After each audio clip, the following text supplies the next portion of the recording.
ऋषभ पंत खेलते हुए नजर आएंगे आईपीएल के सीजन में बतौर बैटर, बतौर कैप्टन। भाई अच्छी खबर आई है, ये ऐसी खबर आई है। I mean what does it mean for the Delhi franchise, उसकी बात कर लेते हैं। अंपायर कॉल ये किस बला का नाम है, इसकी बात कर लेते हैं। क्यों है, क्या नहीं होना चाहिए, क्या निकाल देना चाहिए, उसकी बात कर लेते हैं। और टाटा WPL भी शुरू होने वाला है। आप लोगों का सवाल आया था, वो सवाल भी ले लेता हूं।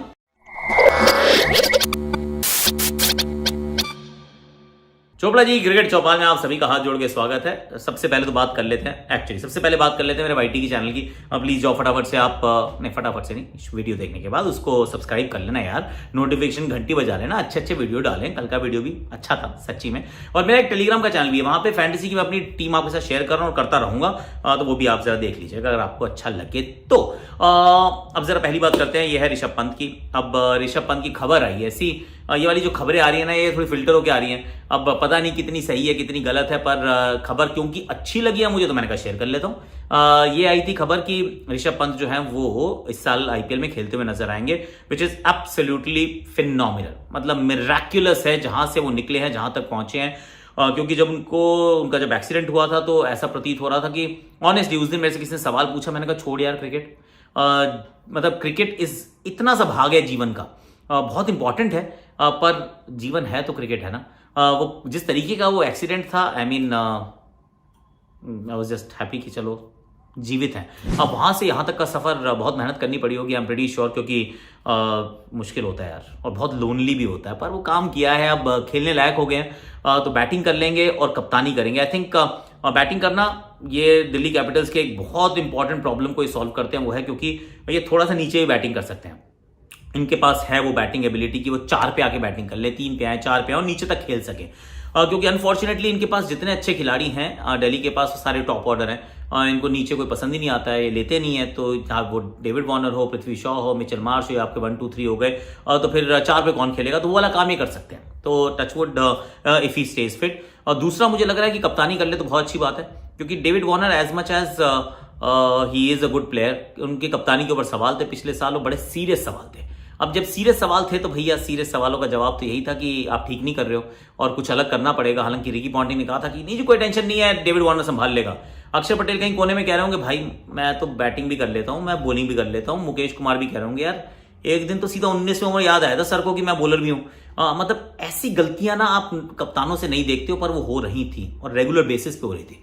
कि आपकी सबसे बेटर बैटिंग कौन कर रहा है, अक्षर पटेल, आप उनको भेजते नहीं हो। और किस दिन सामने लेफ्ट हैंडर आ गया, आपने उनको बॉलिंग ही नहीं कराई। आई मीन ऐसे काम कौन करता है यार, ये काम सारे डेविड वार्नर कर रहे थे। तो मुझे लगता है कि उनको अच्छा है अगर ये ऋषभ पंत उपलब्ध है कप्तानी के लिए, तो दिल्ली वालों को खुश होना चाहिए, ऐसा मुझे लगता है। इंपैक्ट प्लेयर के रूप में तो नहीं आएंगे, क्योंकि कप्तानी की जब खबर आई है तो फिर मुझे लग रहा है कि पूरे 20 ओवर फील्डिंग तो कर ही लेंगे, कीपिंग अभी नहीं करेंगे। So that's a separate issue. अब उस कीपिंग कौन करेगा, वो पोरेल भी हो सकते हैं, वो ट्रिस्टन स्टब्स भी हो सकते हैं। दैट्स अ क्वेश्चन जो वो एड्रेस करेंगे लेटर इन द डे। अब जरा दूसरी बात कर लेते हैं। एक्चुअली आपका सवाल आया था कि भाई WPL के मैं प्रीव्यू को नहीं करता हूं। भाई मैं नहीं करता हूं, दूसरी चोपड़ा करती हैं, क्योंकि अंजुम चोपड़ा जी कर रहे होंगे, चैनल पे जाके देख लो यार। एडिटर साहब प्लीज जरा लिंक डाल देना डिस्क्रिप्शन में अंजुम के चैनल का भी, क्योंकि वहां चेकआउट कर लीजिए, वो सब टीमों का कर रही है प्रीव्यू। मैं तो to be very honest match भी कवर करने नहीं जा पा रहा हूँ। मैं जाऊंगा रांची टेस्ट मैच के लिए, जब शुरू हो रहा होगा WPL, तो देखूंगा मैं मैचेस, और फाइनल के लिए, फाइनल और प्ले ऑफ के लिए I am there for 15th and 17th of March. लेकिन उससे पहले मैं तो नहीं जा रहा हूं, कवर नहीं कर रहा हूं WPL। टीवी पे फैंटेसी में पूरा कवर करेंगे भाई, मुझे बड़ा अच्छा लगता है tournament, I will cover all games. अब जरा बात कर लेते हैं कि ये जो चर्चा का विषय बन गया है कि अंपायर्स कॉल क्या है, क्यों है, नहीं होनी चाहिए, हटा दो, ये करो वो करो। भाई अंपायर्स कॉल है क्या, पहली बात तो, और क्यों है, इस पे हमने थोड़ा सा प्रकाश कल डाला था। पहले वाली एक गेंद देखते हैं, इस पे बवाल शुरू हुआ था सबसे पहले, ये था वाइजैक में। अब कुलदीप यादव ने गेंद डाली, हम सबने देखा, हमने कहा यार ये जैक क्रॉली थे, पीछे जाके लगी उनके, हमने कहा लेग स्टंप तो मिस कर रही होगी, एट बेस्ट ये अंपायर्स कॉल हो सकती है, ये आउट तो नहीं होंगे यार, मतलब ये बीच में जाके तो नहीं लग रही है। बड़ा अच्छा वो रिव्यू लिया भारत ने, actually if I remember correctly, actually वो रिव्यू जो था भारत ने लिया था, और उन्होंने बता दिया कि वो जाके लग रही थी भैया, वो 3 स्टंप्स के बीच में लग रही थी। अब ये कैसे हुआ, कैसे ऐसे हुआ कि अगर आप कुलदीप यादव को बाद में दोबारा बॉल डालते देखेंगे तो बिल्कुल करीब से डाल रहे थे वो, तो कोई एंगल नहीं था, इस वजह से वो, और उस बॉल में कुछ ज्यादा स्पिन नहीं था, तो सीधी बॉल थी, सीधी लाइन में गिरती है और सीधी जाके वो जाके लगती है पैड में, तो सिंपल, और वहां पे अंपायर्स कॉल भी नहीं थी। अब अंपायर्स कॉल कहाँ कहाँ आती है, क्यों क्यों आती है? लेट्स बी फेयर, पहली बार जब ये डीआरएस का इस्तेमाल हुआ तो इसका नाम था UDRS, umpires decision review system. उसके बाद एक्चुअली नेचर तो वही है, ये अंपायर के डिसीजन को रिव्यू कर रहे हो, पर आईसीसी ने कहा नहीं है ना, गलत है यार, अंपायर हटा दो इसमें से, आप डिसीजन रिव्यू सिस्टम कर दो। क्यों किया? मतलब इसमें कोई लॉजिक नहीं है, पर कर दिया इन्होंने कि ठीक है जी, अंपायर रिव्यू सिस्टम नहीं है, ये अंपायर का डिसीजन रिव्यू नहीं हो रहा है, ये सिर्फ डिसीजन रिव्यू हो रहा है। ओके जी, रख लो। अब उसके बाद पिचिंग पे कभी भी डीआरएस में अंपायर्स कॉल नहीं आती है, क्योंकि ग्राउंड जो होता है वो मूव नहीं कर रहा है, वो फ्लैट है, मूव नहीं कर रहा है, एकदम स्टैटिक है, और बॉल जहां पे भी गिरती है बड़ा क्लियर है कि अंदर गिरी है या बाहर गिरी है। 50% से ज्यादा गेंद अगर अंदर की तरफ गिरती है, जिस भी तरफ 50% से ज्यादा गिरती है उसको मान लिया जाता है वो अंदर है या बाहर है। सो 50% से ज्यादा बॉल अगर बाहर गिरी तो बाहर है, अंदर गिरी तो अंदर है, इन टर्म्स ऑफ वो जो मैट आप देखते हैं।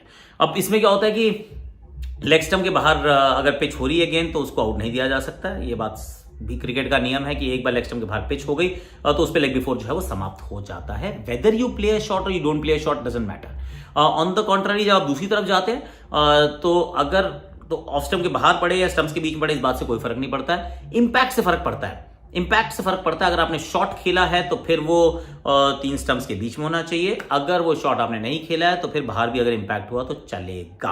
अब इंपैक्ट पे अंपायर्स कॉल आती है, वो इस वजह से आती है क्योंकि दो चीजें मूव कर रही हैं, बॉल मूव कर रही है, पैर भी मूव कर रहा है, तो दो चीजें जब मूव करती है तो उसमें एरर परसेंटेज है।